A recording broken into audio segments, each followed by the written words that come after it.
Les niveaux à l'arrière des générateurs de plasma restent plongés dans l'obscurité. Clodo se précipite à travers ces derniers, accompagné de 4 de ses gardes du corps inaltérés. Son harnois est lourdement endommagé, sa panoplie de seringues déformée et percée, et des étincelles d'une étrange électricité crépitent au-dessus des plaques d'armure. Il porte 2 armes fonctionnelles, une dans chaque main. La première est un pistolet bolter, dont le canon a été sculpté dans les mâchoires d'une espèce venimeuse de limace aveugle. La deuxième est un vieux nartésium fixé à son avant-bras, doté de mandibules tronçonneuses acérées, demeurées intactes et d'une chambre d'aspiration fonctionnant de manière presque optimale. C'est une rareté, et son propriétaire est prompt à s'en servir. Droit devant, grommelle l'un des gardes du corps, un capitaine implacable nommé Gokch. Gokch boite. L'une de ses jambes est mutilée à l'intérieur de son armure, mais elle soutient encore son poids considérable. Les os sont réduits en poudre, les muscles à une bouillie filandreuse. Et pourtant, il marche encore. Les mystères de la vie. Clodo ne répond pas. Il sent déjà ce qu'il est venu chercher. Il distingue son odeur parmi l'atmosphère polluée de puanteur. Un chirurgien de la Death Guard apprend à naviguer à l'odorat. Le relent acide de la terreur, le parfum doux et languissant du désespoir, ce moment exaltant où un corps vierge est infesté, lorsque les merveilles se déversent dans sa circulation sanguine et ses systèmes limbiques. La population s'égaille devant lui, s'éparpillant dans l'obscurité. Ils grouillent comme des rats, se faufilent dans n'importe quel trou assez large pour les accueillir. Le fer rouillé du squelette du réconfort forme une masse alambiquée en cet endroit, mais il demeure brûlant après le bombardement. Certaines sections sont ouvertes sur le vide, et ils doivent cheminer avec prudence. À un moment, ils ont longé la carcasse d'une torpille de débarquement qui brûlait malgré le vide spatial.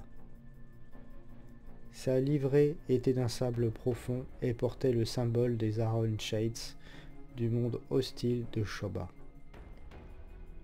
Clodo connaît toutes les livrées. Il étudie leur ennemi depuis longtemps, et seul 1 millier de chapitres doivent être maîtrisés. Les Iron Shades sont des ennemis redoutables et opiniâtres. Ils se distinguent par leur désintérêt pour la philosophie. Leur aspiration à l'excellence martiale relève avant tout de l'esthétisme. Ils combattent parce qu'ils croient atteindre la perfection à travers le combat. Mais ils se trompent. Les combats n'ont généralement aucune finalité, mais lorsqu'ils en ont une, elle sert un objectif politique de grande ampleur.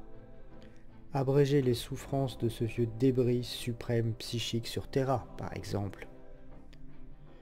Et mettre un terme à cette pitoyable mascarade.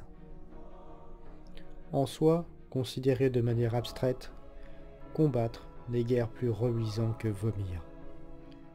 Une nécessité, mais sûrement pas plus élégante.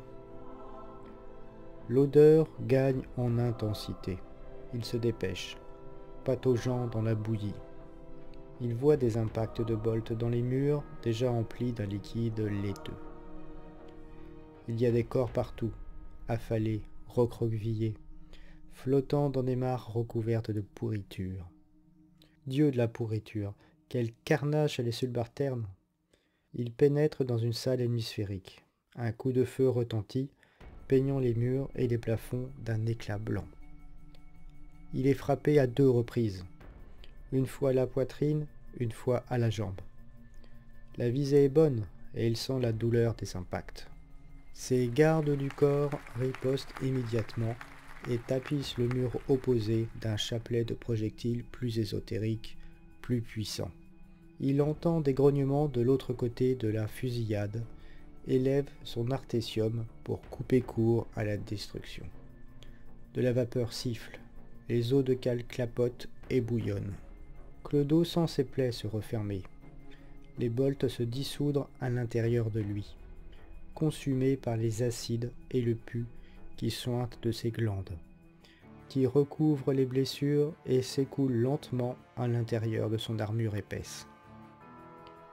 Autrefois, sa céramide protectrice l'aurait protégé des projectiles. À présent, elle les absorbe, les mâche, désagrège les couches de diamantine, d'uranium appauvri, de cordite, et mieux encore, les fluides propulseurs à la douceur écœurante. Il ralentit à peine et voit le Space Marines des Iron Shades s'effondrer au sol, son armure criblée de dégâts catastrophiques. Clodo reconnaît immédiatement les marqueurs tactiques. Celui-ci vient de la 5e compagnie de bataille, des spécialistes du combat dans le vide. Il se rapproche et discerne des marques de distinction militaire. Son armure est déjà endommagée, mais à présent, ce n'est plus qu'un tas de ferraille ensanglantées. Il distingue un visage, hagard, terreux, parsemé de connecteurs d'armure et de tatouages honorifiques. Un œil le fixe. Les doigts du Space Marine essayent de bouger. Clodo s'agenouille.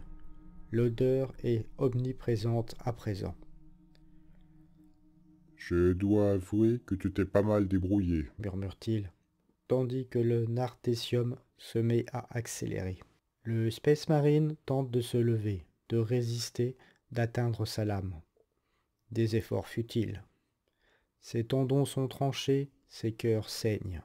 Mais je me sens un peu fébrile en ce moment.